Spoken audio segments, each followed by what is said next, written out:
उगमापासून ते शिरोळ तालुक्यातील कृष्णा नदीच्या संगमापर्यंत पंचगंगा नदीचा प्रवास पाहिला तर इचलकरंजीपासून शिरोळ तालुक्यातील संगमापर्यंत नदी अक्षरशः गटारगंगा झाली आहे। पंचगंगा नदी प्रदूषित झाल्यानं आंदोलन अंकुश संघटना आक्रमक झाली आहे। इचलकरंजीतील प्रोसेस युनिट आणि नगरपालिकेकडून सोडल्या जाणाऱ्या प्रदूषित पाण्यामुळे पंचगंगा नदीचं प्रदूषण वाढत असून गेल्या 15 दिवसात शिरोळ बंधाऱ्यावर दुसऱ्यांदा मोठ्या प्रमाणात मासे मृत्युमुखी पडल्याची गंभीर घटना घडली आहे, असा आरोप करत आंदोलन अंकुश संघटनेनं या प्रकरणी दोषींवर गुन्हा दाखल करण्याची मागणी शिरोळ पोलिसांकडे केली आहे।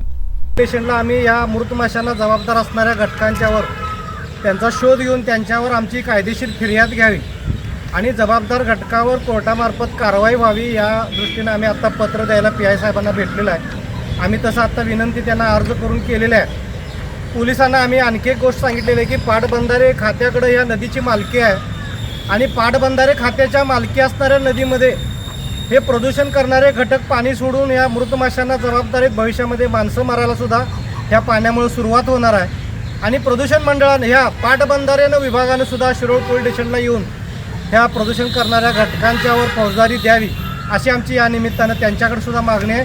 पोलिसांना पण असं निवेदन दिलेलं आहे आम्ही। पोलीस आता त्यांच्याकडं आता विचारणा करून पाटबंधारीची सुद्धा फिर्याद घेणार आहे। कार्यकर्त्यांनी मृत मासे घेऊन थेट शिरोळ पोलीस ठाणे गाठत लेखी निवेदन दिले। पोलिसांनी थेट फिर्याद घेण्यास नकार देत पाटबंधारे विभागाकडून तक्रार आल्यास गुन्हा दाखल करू अशी भूमिका घेतली। प्रदूषणामुळे शिरोळ बंधाऱ्यावर मासेमारी करणारी सुमारे 80 कुटुंब अडचणीत आली असून त्यांचा उदरनिर्वाह धोक्यात आलाय। इतकंच नाही तर पिण्याच्या पाण्याचा प्रश्न, जनावरं आणि शेतीसाठी पोषक असं पाणी नसल्यानं अनेक दुर्धर आजाराला शिरोळ तालुक्यातील जनता सामोरी जातीये। आंदोलन अंकुश संघटनेनं प्रांताधिकारी दीपक शिंदे यांच्यासोबत बैठक घेत चर्चा करूनही प्रदूषण थांबलेलं नाही।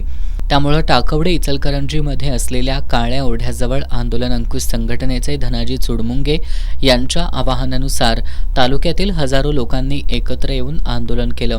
जर नदी प्रदूषण थांबवता आलं नाही तर आम्ही काळा ओढा बंद करू असा इशारा आंदोलन अंकुश संघटनेनं दिलाय। पंचगंगा नदीला प्रदूषित करणाऱ्या घटकांवर कारवाई करा, अन्यथा 17 एप्रिलला प्रदूषित पंचगंगा काठची गावं बंद ठेवण्याचा इशाराही धनाजी चुडमुंगे यांनी दिलाय।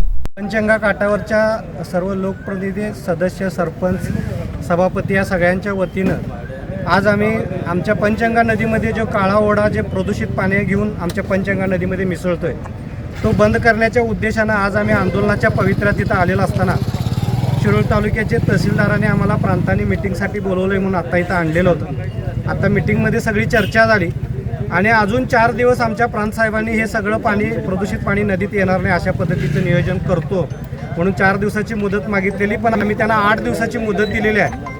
जर या 8 दिवसामध्ये हे जर प्रदूषित पाणी पंचगंगा नदीमध्ये मिसळायचं थांबलं नाही तर आम्ही आमच्या पंचगंगा काठावरच्या नागरिकांना घेऊन हे दोन्ही ओढं येत्या 8 दिवसानंतर बंद करणार आहे आणि आम्ही इथून पुढच्या काळामध्ये या प्रांतसाहेबांना सुद्धा सांगितलेलं आहे की ते बंद करण्यासाठी प्रशासनानं सुद्धा आम्हाला सहकार्य करायला पाहिजे, कारण ही सगळी बेकायदेशीर कृत्य करायला लागलेत। या आंदोलनात राकेश जगदाळे, भूषण गंगावणे, एकनाथ माने, शशिकांत काळे, मंगल नलवडे, राजू केंगार, राजू गावडे, अर्जुन जाधव, संजय अणुसे, विश्वास बालेघाटे, नागेश काळे, अंकुश पाटील यांच्यासह आंदोलन अंकुशचे पदाधिकारी आणि नागरिक सहभागी झाले होते।